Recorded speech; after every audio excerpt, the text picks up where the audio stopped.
Hey there world, I'm the Courageous Goldfish, and I'm about to lie to you.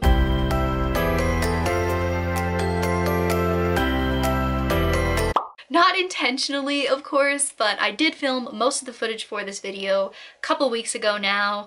I wanted to get everything up and off my floor, so I decided to do it in two different parts and I would just mash the footage together. But as it turns out, you'll hear me say in the footage that I'm supposed to be getting a package from Tokyo Otaku Mode at the end of May. That was a lie.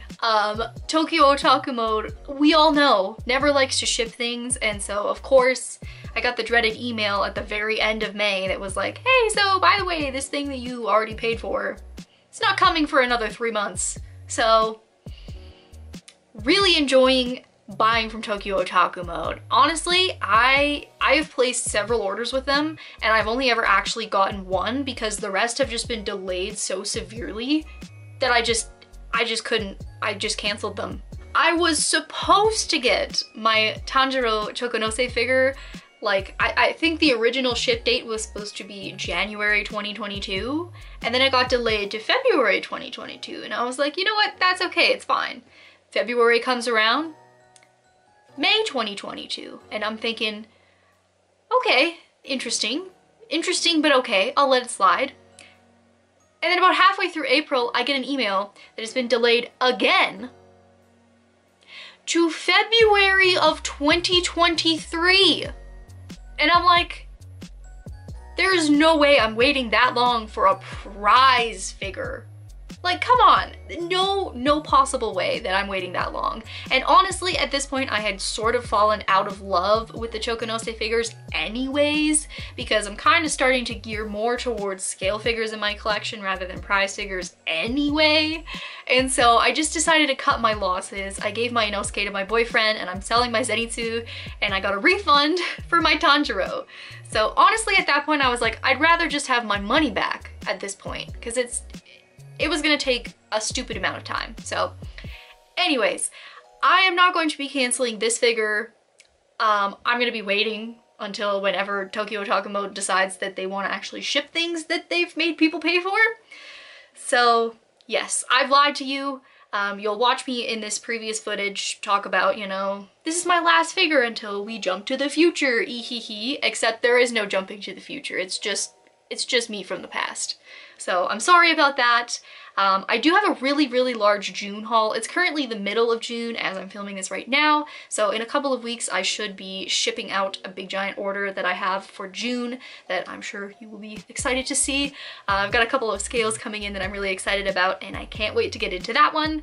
But without further ado, I will let me from the past take it away. Hey, hi, hello, it's me from the past, here to give you most of this haul. Like I said in the intro, I do have one more figure that's coming for May that I will include in this video when it gets here. That'll be at the end of this video, but for now, we're just going to focus on what I actually have here in the present moment, because I bought some things at a convention I went to recently and I want to get them up off the floor and onto my walls, so I want to show them to you now so that I can do that because it might take a while for my other May figure to get in because I'm getting it from Tokyo Otaku Mode and we all know that they never ship things, so we'll see. I don't know. I'm not sure when you'll be seeing this video, but for right now, it is like kind of like close to the end of May. It's the 27th today, I believe.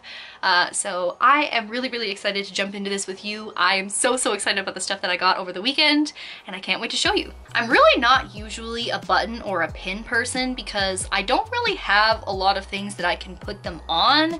I mostly wear like designer bags that are like leathery type of materials, just because, you know, in my job field, everything matters with how you present yourself, so I can't really like be walking around with like anime badges stuck to my things, which is really unfortunate, but you know, it is what it is. So usually I'm not a button person, but I have like 5 buttons here and I'm really not sure what I'm gonna do with them, but I couldn't resist. So the first 3 I have, I guess maybe I'll show them to you one at a time, but I got this adorable button of my favorite Pokemon and its evolutions. Hello? I honestly really didn't even think about this. I just saw that they had Shinx and I was like, yeah, I need that. So Shinx, Luxio, and Luxray.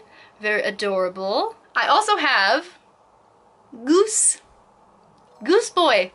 The only way that this would have been better is if he was holding a knife, but just the randomness of like looking down and being like, a goose? Why? I don't know. I just liked it. And then we have one of my other favorite Pokemon. We have Shaman, the land form, the hedgehog form. The other one is okay, but like this one is obviously superior. And this one is holographic, so you can see he's like super shiny and beautiful. From a different seller, I also got 2 more buttons. I got Lloyd and Yor from Spy Family, and they are also holographic, so I guess I'll show them to you one at a time. This is Lloyd. He's so cute. I and everybody else have been watching Spy Family, and I have been absolutely loving it, so when I saw these buttons, I was like, yes, I feel like I need. And Yor, my queen, she looks so cute. Absolutely, absolutely in love with the character development that's going on for this series right now. Top notch. I know that some people have been saying that it's overrated, but I've actually never heard anybody say that they didn't enjoy it, so I'm just saying. I mean, like, it's a pretty great anime. If you haven't started watching it already, get on that shit. It's so good. However, you probably don't need me to tell you that. You're probably already watching it yourself, so round of applause for you. This was just kind of random. I saw it in the exhibitor hall and I was just like, I feel like I need this even though I really do not. So it is a plush keychain of like a derpy looking kiwi. Excuse me? Like, I just thought he was so cute. I love his little beady eyes and like his little feet. He just looks like a blob that they added some like facial definition to. I don't know what it is about this object, but it brings me so much joy for literally no reason, but I needed him. He was $8, which is like friggin' expensive for this dumb little thing, but he brings me joy, so it's okay. Moving on to like actual enamel pins, I only bought one this weekend from a seller that I have bought pins from in the past. I absolutely love Tokyo Shoujo, and there are a couple of their pins that I really wanted to pick up.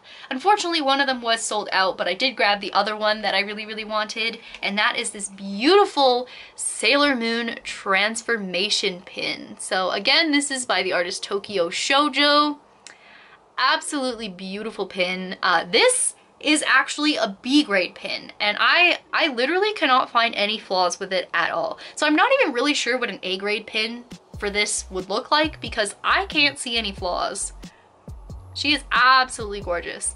Tokyo Shoujo does have a full set of the transformation of all of the inner senshi, but I really just wanted Sailor Moon because, again, like I said, I'm not really a big enamel pin collector, so I don't know what I would do with 5 of them, but I absolutely love this one, and so I knew that I needed it. I've shown Tokyo Shoujo on my channel before, so if you were around for that, then you probably remember, but just for you newbies here, Tokyo Shoujo. I also got an acrylic charm over the weekend, which is gonna kind of lead me into the next thing, because I actually bought 3 different things from this artist. Spoiler alert, all of the same character. I'm gonna give you 5 seconds to guess. If you're familiar with my channel, you should know, but I did get a very adorable acrylic charm of Ursa Scarlet. Of course, my waifu, my queen, my everything. This thing is just freaking fantastic. I absolutely adore acrylic charms, only when they're made by artists because of the just like random merch haul ones. They're not sealed, and so it's just like printed on top of the acrylic, and so it chips off and breaks off and all that.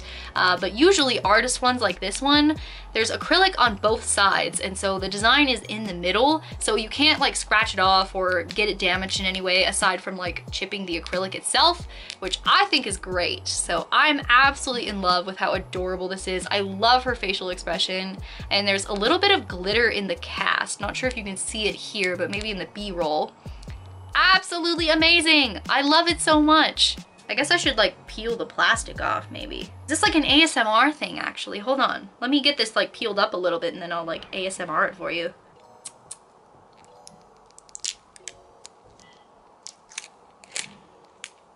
Wow, look at that.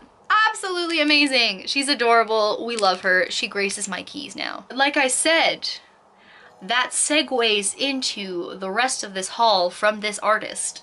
So I also have a postcard version of the Acrylic Charm design.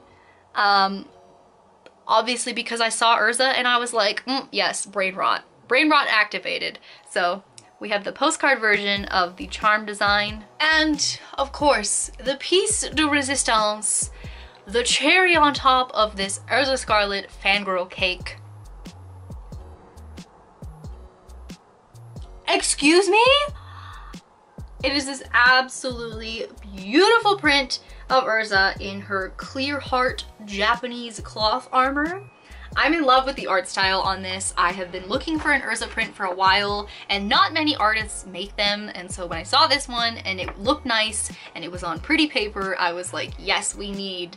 I didn't even really think about it too much. I was just like, yes, that one and this one and that one. So obviously I was making a joke as I was checking out. I was like, you can really tell who my favorite character is, huh? So now I have this freaking awesome print of my favorite girl, and she is fantastic. It's a beautiful art piece. The paper it's printed on isn't necessarily my favorite. It is a little bit more thin and more like poster paper-like than a lot of my other prints. Most of the other prints that I've bought before have been like thicker. This one is also quite glossy, which I do actually kind of appreciate the gloss. Maybe it's a little bit much. But overall, yeah, I'm not a super huge fan of the paper just because I'm not sure how it'll wear. But overall, the art itself, mwah, chef's kiss. This is the card that I got with them. So I'm not sure which artist it was that actually made this art, or if maybe like they both did different, like maybe both of them did one or the other. I'm not sure, but this was the business card that I was given. Absolutely fantastic art, and the sellers were really nice, and so I would highly recommend, if you see these guys at a con, pick up some of their art. It's amazing. They also do come in like holographic variants, and so they have like the normal like glossy prints of their art, and then you can also pay an extra $5 and they have like holographic overlays, so you can get like the same art with like a holographic finish to it, which I thought was really cool.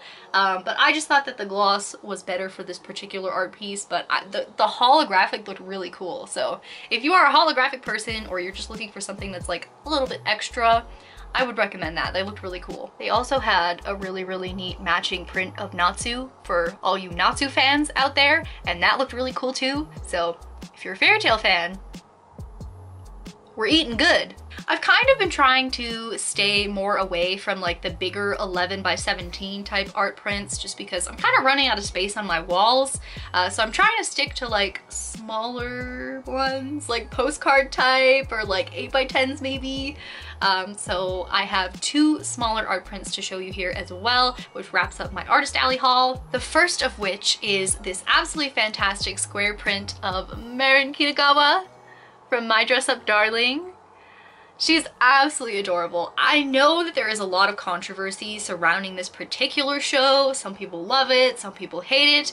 I land somewhere in the middle. I really enjoyed watching it, mostly because I'm not a super huge romance anime watcher, and so it was unique to me because that's not the type of anime that I usually watch. For people that watch a lot of romance animes, it kind of fell flat for them, I think, was the general consensus. But I'm also a cosplayer, and so an anime about cosplay, I was like, excuse me? Absolutely yes. So I know that there are some logistical problems with it, societal issues, societal rifts, but I did actually quite enjoy the anime, and she looks absolutely adorable in this little print in her succubus costume, and I'm so excited about this one. You guys have no idea. Spy Family! Oh my god! I was not expecting there to be as much Spy Family stuff there as there was, just because it's a relatively new anime and I wasn't sure like the turnaround time for this kind of like thing, so I was actually pleasantly surprised to see there was a whole bunch of fan art, and I am assuming that we're going to have Spy Family overload for the next few years, but I saw this one and I just absolutely loved the art style. It's just really cute and kind of like pop cartoony almost. Absolutely adorable, and it's a small size too, so it fit the bill for what I was looking for. Absolutely adorable. Love the art style. The paper that it's printed on is really nice as well. I really enjoy that. It's very matte. It's very like pleasing to the touch and thick. This is the business card that I got given with it. So Pastayums, if you're interested. They are actually, I think, mainly enamel pin makers, and so they are making a Spy Family set. If you are interested in that, please go and pre-order that from them. And then the last thing I got from this particular convention was a bit of an oddball for me, because usually I go for like the art and that kind of stuff. I don't really do too much exhibition hauling, if that makes any sense to you. Like some of the prices I was seeing, now that I collect figures and I see like the prices that you can get them for when you buy them just yourself, as opposed to like the insane markups that these like convention hall people are charging. Like, it's ridiculous. Like $100 for a pop-up parade, or like in some certain circumstances like prize figures for like 80 bucks that you could get for $40. Like, excuse me?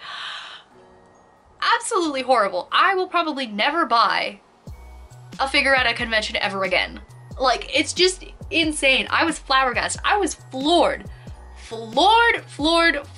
Like, ridiculous. Anyways, went on a bit of a tangent there. I bought a sweater, and it is adorable.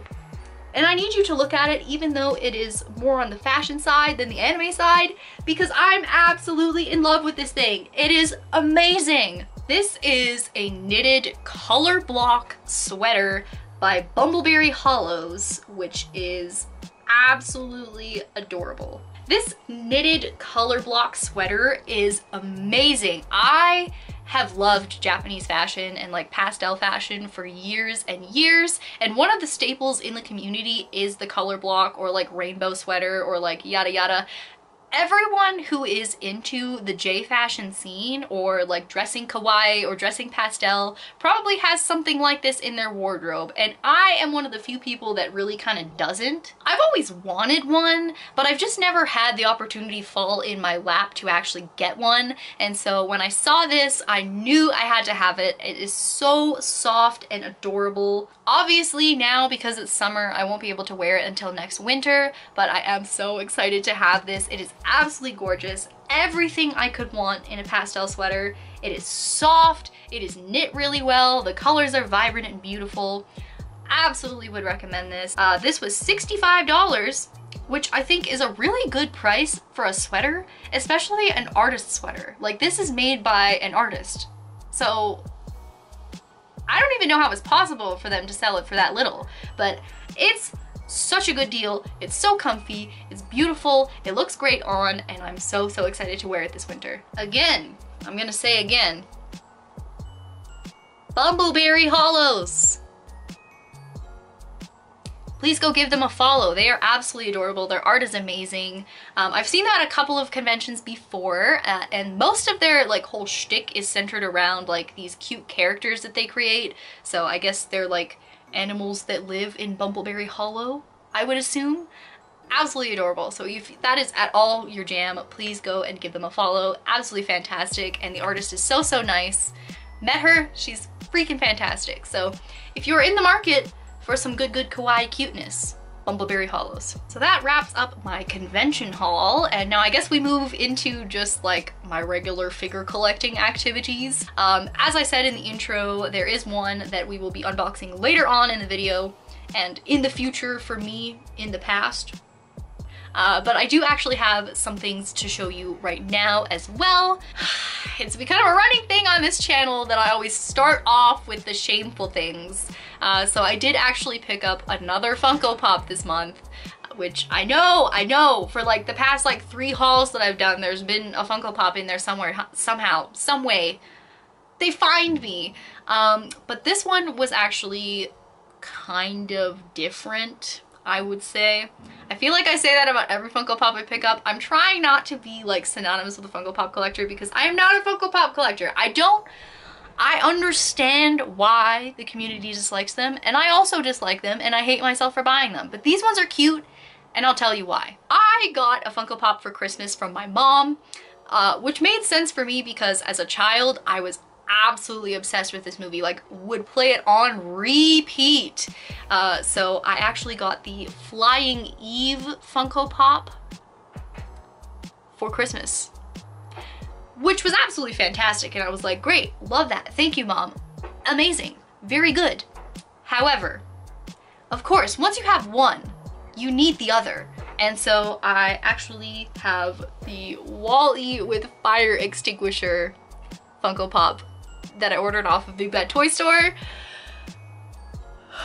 I'm so excited. He is so cute. One of my favorite movies from childhood, and so of course I can give myself a pass on this one. Eve is the lesser strong of the two, I would say. The base looks a little bit strange. It's not as clear as it should be, I think, and it looks a little strange. There's some bubbling going on there.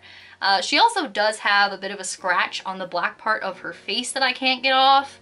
And I think that the way that they put the Funko branding, like the lettering on the underside of her face, is a little bit strange. However, Wall-E, I think, is pretty fantastic as a Funko Pop. I think the paint job, considering Funko Pop quality, is pretty good. There's a lot of small details in this that are painted pretty crisply for a Funko Pop. I think his pose is adorable and the base is fantastic. Overall, this is a really, really solid pop, and if you love this movie, I would definitely recommend picking it up. I, as a huge fan, am like super impressed and happy to have these. Even though they are Funko Pops, listen, I mean, where else could you get a cute set like this for that kind of price? Of course, you cannot have one without the other, and so I would also recommend picking up Eve, but I think Wall-E could stand alone by himself if you wanted him to. I can't even promise that you'll never have to see another Funko Pop in one of my haul videos again, because I literally have the brand new Urza one coming next month. So, I can't even promise that you'll never have to do this again. I'm sorry. Okay, and the last figure that I have to show you before we jump back to the future, or I guess the present for you guys, with my Tokyo Otaku Mode box, I have one more figure to talk about, and that is the highly anticipated, well, highly anticipated by me, PopUp Parade Ursa Scarlet Benny Sakura Blade version. I have been living for this ever since it was announced that it was happening. I was there when they unveiled the prototype. I was waiting for it to get painted for like ever, and then it went up for pre-order and I was like so excited. She was like one of my most anticipated figures for so long, just because, again, I love Urza. We all know I have been an avid defender of PopUp Parade on this channel. I can see why people are criticizing it now. I can't ignore some of the things that I've been seeing, especially the recent price increases. I think that that's absolutely ridiculous. So for those of you that don't know, the PopUp Parade line was supposed to retail at 3,900 yen each, or 3,300 if you bought them off AmiAmi. I loved them. I thought they were great. I thought for the price, the quality was great. The paint job I thought was outstanding for a prize figure, and I really, really had like die-hard feelings for this line. But recently they have bumped up the 3,900 yen price. They are now charging more for less, because the quality of PopUp Parade has slowly been going down, and that is very evident with this figure. I don't want to make it sound like I hate her. She is adorable. I love her. The actual quality itself, especially considering PopUp Parade, I can see how it's gone down in quality. Her paint job, although it does have some definition in the hair, it does look a lot shakier than a lot of the other paint jobs that I have in my PopUp Parade collection. It still gives an overall clean look, and I really can't complain too much considering it is a prize figure, but in terms of PopUp Parade quality, comparing it to my other ones, she just doesn't stack up in terms of quality. I think that if Good Smile is going to start charging more for these PopUp Parades, they have to at least bring back the old quality control, because this is just not it. You can't charge more for a lesser fantastic figure. I have my whole beef with PopUp Parade. I posted a video about how I think the line is going downhill. If you are interested in seeing that, I'll probably put a card up in here somewhere or in the description down below if you want to go and watch my thoughts on that. Obviously they have evolved a little bit since then because the price hike happened after that, but already they were kind of going downhill from that video, and so it just, at this point, I am very sad to see it happen because I was an avid defender for so long, but I mean, you can only defend so many things before you just kind of start to go, okay, this is getting ridiculous now. In terms of this actual figure though, I think she's pretty cool. I know a lot of people had criticisms about her top and how her boobs were kind of like weird looking. That is pretty accurate to the show though, because there's a lot of fan service in Fairy Tail, and this outfit of Urza's is like one of the most fan servicey. That's just how her boobs are in the show in this particular outfit, and so that doesn't bother me too much. Do I wish they hadn't done it? Yes. I'm not a super huge fan of like obviously the swimsuit type or like the sexy type Fairy Tail figures. I just want good figures of the strong women holding the swords, right?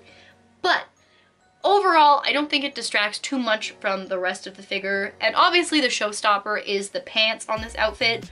I think they did a relatively good job on this. I think the paint lines on the flames are pretty crisp. Can't complain too much about that. And also her tattoo looks pretty crisp and clean as well, so have no complaints about that. Her hair sculpt is beautiful, although it does look quite long. I don't believe that her hair is actually this long in the anime. I think they just wanted to have that swishy movement, and so they had to make it this long. I'm not complaining though, because I think it looks pretty beautiful. Could the hair seams be better? Absolutely. Could the paint job on the hair be better? Absolutely. It looks a little bit weird. However, there is shading on it, which I don't think I noticed in my first Urza PopUp Parade. There wasn't too much shading going on with her red hair. This one I feel like has more shading and more depth and dimension to the color of the hair, which I think could be a positive. One standout about this figure is definitely the paint job on the swords. They're sculpted beautifully and the paint job is really nice. I mean, how hard is a sword, right? But they look fantastic, which I'll give them props for. I was also slightly worried about the feet sculpt on this because I don't actually think I have any barefoot figures. I have figures that wear sandals, and the ones that I have, their toes are kind of like weird looking. I can't complain too much about the feet on this figure. I think they turned out better than I thought that they would. Obviously they're not perfect, but I don't have any complaints and they don't distract from the figure. The only really glaring paint error that I could kind of see people having a criticism of is the tie that goes around her waist. The paint job is just kind of sloppy around in that area, and especially for PopUp Parade, I've seen smaller details done better on other figures, so I'm not really sure why this has to be a problem. Overall though, the really big glaring parts of it are mostly covered by her hair, so honestly, this figure overall is not as bad as people have been saying that it is. I'm still enjoying it, even though, you know, obviously I'm biased because Urza's my favorite. One thing that I would like to point out that I think was really nice is that they actually made her base the same color as the original PopUp Parade, which is really nice because when you put them next to each other, they look synonymous with each other, which is really nice. My other Lucy PopUp Parades, they have different color bases, which I think makes them feel a little bit like they don't really go together as well, but because the bases are the same color for both of my Urzas, it just makes them look that much more like a set.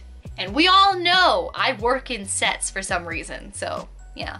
Overall, I mean, honestly, I am still glad that I picked up this figure. I think she's cool, I like her a lot, and even if I hadn't picked her up, I still would probably be wanting to pick her up. I think just due to the nature of how my own collection is evolving and expanding, I'm kind of starting to try to move away from buying like a lot of prize figures to fill up a collection, and I'm more starting to try and focus on buying like really nice scales that I really love, that kind of thing. So I'm assuming that we won't be seeing too many more PopUp Parades on this channel. I do actually have the Kaguya-sama Love is War ones coming, and I also may possibly pick up the Urza Extra Large because, you know, I have an Urza problem, so if they come out with more Urzas, I'm probably gonna end up with them. But that being said, I think I am kind of trying to transition out of that point in my collecting career and kind of start to buy some more, like, better pieces, if that makes any sense. And with that, I will pass you back to me from the future for our last figure of this video.